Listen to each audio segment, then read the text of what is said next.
The fierce gale roared through the silent streets of a quaint Texas hamlet as Michael gently pulled the drapes in his warm, cozy living space. The relentless tempest had been raging for hours, shaking the windows and causing the lights to flicker. Intermittently, he glanced at the clock nearing 9 p.m. and realized it was time to tuck his young daughter, Sophie, into her soft bed. Rain poured in heavy torrents, striking the roof like a ceaseless, rhythmic drumbeat. Michael carried a steaming mug of rich cocoa for Sophie, striving to keep the evening comforting and secure despite the wild chaos outside. The old radiator hummed softly, battling the creeping chill seeping through every tiny crevice in the walls. He stepped into Sophie's room and saw her nestled snugly under the warm covers, clutching her cherished stuffed bunny tightly. She smiled drowsily as he set the cocoa on her bedside table. "Will the storm sweep our house away, Daddy?" she whispered softly. He knelt beside her, gently smoothing her hair, and assured her that their humble, sturdy home was strong enough to withstand any fierce tempest. Outside, the wind wailed louder, and the electricity flickered once more. He kissed her brow tenderly and urged her to shut her eyes, humming a gentle, soothing melody to ease her fear of the storm's fierce wrath. Moments like these reminded him how truly vital his heartfelt role as a father was to his soul. Just as he moved into the corridor, a deep, rumbling thunderclap shook the house, followed by the loudest, most startling knock he'd ever heard. It jolted him deeply. Guests were rare at this late hour, especially in such treacherous weather. For a moment, he wondered if it was a neighbor in distress or a weary traveler stranded in the downpour. The knock echoed again, more insistent, as if someone was frantic for help. Michael rushed to the door, his pulse racing, the rains pounding. On the roof, growing nearly deafening, he tightened his coat before unlatching the door. When he opened it, the wind nearly tore it from his firm grip. Standing in the doorway was a woman drenched from head to toe, clutching the hand of a young boy about Sophie's age, shivering in the bitter cold. Her jacket clung to her, water dripping onto the porch floor. Her face was pale, her hair matted to her forehead. "I'm terribly sorry," she began, her voice trembling from the biting chill. "My car stalled down the road. My son and I, we're stranded." Michael's eyes widened in sudden recognition. This was Rachel Carter, the esteemed CEO of his workplace. For a second, he was unsure how to respond. He'd only seen her in corporate meetings and company updates, always composed and confident, not like this, shivering, drenched, and visibly weary. The boy clung to her side, his eyes wide with fear and uncertainty. Michael stepped aside immediately. "Come in." "Hurry," he urged, guiding them into the warm, inviting living room. Rachel whispered her gratitude, her teeth chattering as the boy quivered in his wet sweater. Michael closed the door, muffling the wind's fierce howl. The radiator hummed in the corner, but the chill in their clothes made Rachel and her son tremble. Michael fetched 2 dry towels from the hallway and handed them over. "You must be absolutely freezing," he said, leading them to the soft sofa. He dashed to the kitchen, filling a kettle to brew warm tea. As he worked, he overheard the boy's small voice asking his mother if they were safe now. Her reply was soft but fatigued as she comforted him gently. Michael returned with 2 steaming mugs and placed them in their cold hands. Rachel explained, sipping her tea, that they'd been driving back from visiting her sister when their car's engine failed unexpectedly. With no response from the nearest tow service and the storm worsening rapidly, she chose to seek help on Tuvut. They'd been in the icy rain for nearly 30 minutes before reaching his home. Michael shook his head in disbelief. No one should be out in such perilous weather. "You're fortunate you found us," he said. "It could have been truly dangerous." Sophie peeked from her room, curious about the unfamiliar voices. Michael called her over and introduced her to Rachel and her son Ethan. The 2 children gazed at each other timidly before smiling, as if sensing they were part of the same unexpected, thrilling journey. Michael handed Sophie an extra blanket, and she draped it over Ethan's shoulders without a word. The room felt warmer instantly, not just from the radiator, but from the heartfelt kindness shared among them. After ensuring the children were comfortable, Michael found old clothes in the closet that might fit Rachel. She hesitated, clearly unaccustomed to accepting aid, but the cold persuaded her to accept. When she returned from the bathroom in the oversized sweater and pants, she seemed more at ease, though her eyes still held the weight of the night's trying ordeal. "I can't thank you enough," she said softly. "You didn't have to help us." Michael replied simply, "No one should face a storm alone." The hours dragged on as the storm battered the town relentlessly. The four of them gathered in the living room, sharing snacks and hot drinks. The children eventually dozed off, their heads resting on the soft sofa cushions. Rachel watched them for a long moment, her expression softening. "It's been ages since I've seen Ethan this peaceful," she admitted. Michael nodded, understanding the challenges of single parenthood. They spoke quietly, their voices nearly drowned by the rain. But in that small living room, the chaos outside felt distant. By midnight, the storm showed no signs of easing.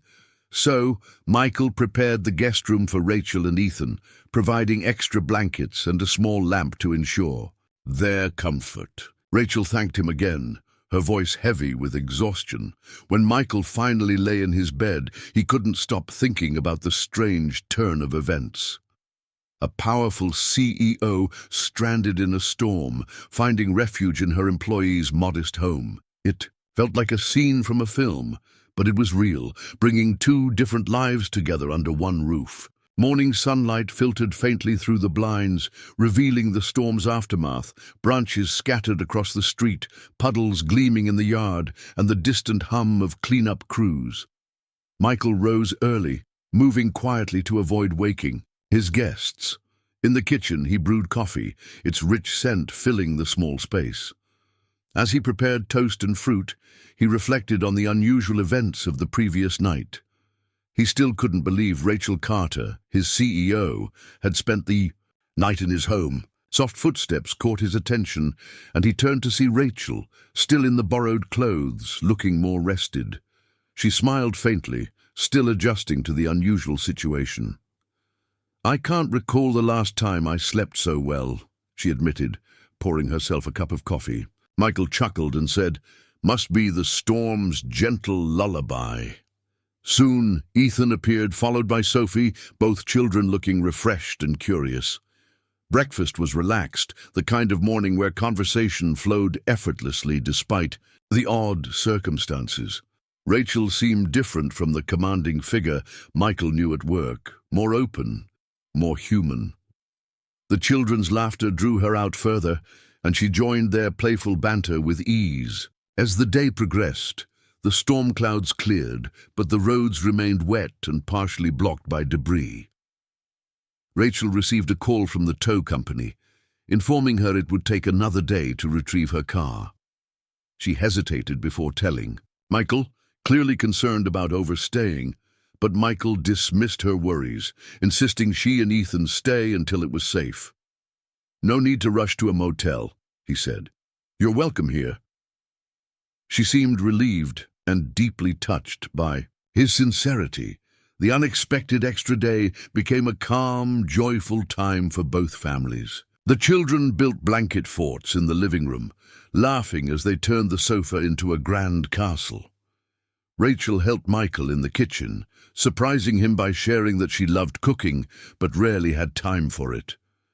As they prepared lunch, they spoke about life beyond work, parenting challenges, late nights, worrying about expenses, and the quiet loneliness of raising children alone. In these moments, Michael saw the woman behind the CEO title.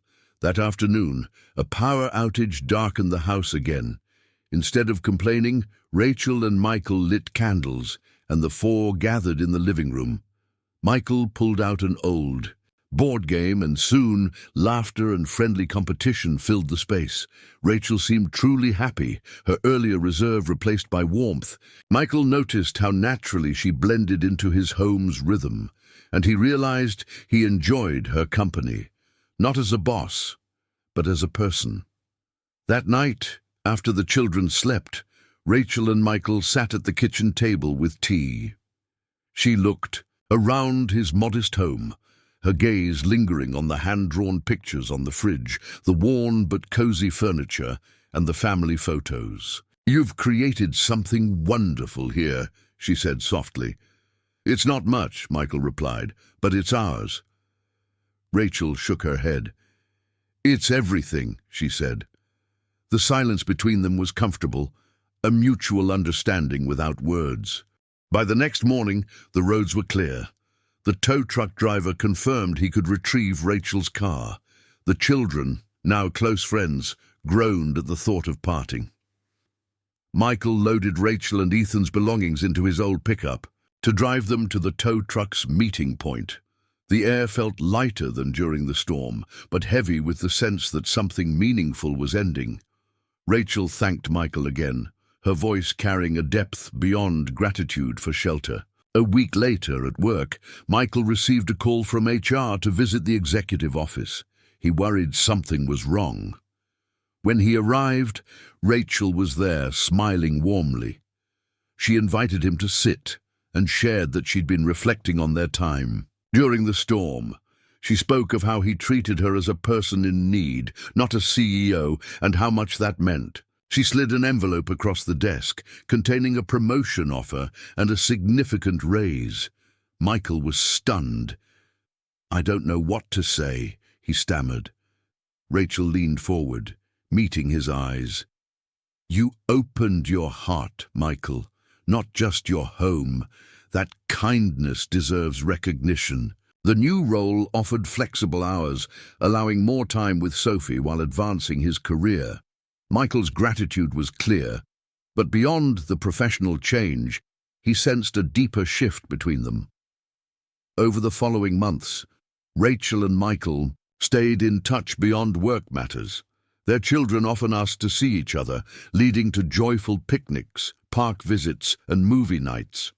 The bond formed during the storm grew stronger with each passing week. Rachel often said the storm was a strange, unexpected blessing, bringing them together in a remarkable way.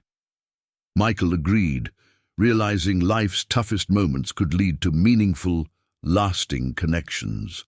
One quiet evening, months after that, stormy night, Michael stood on his porch, watching the golden sunset. Sophie played in the yard with Ethan, their laughter echoing in the warm air. Rachel stepped beside him, holding 2 cups of tea.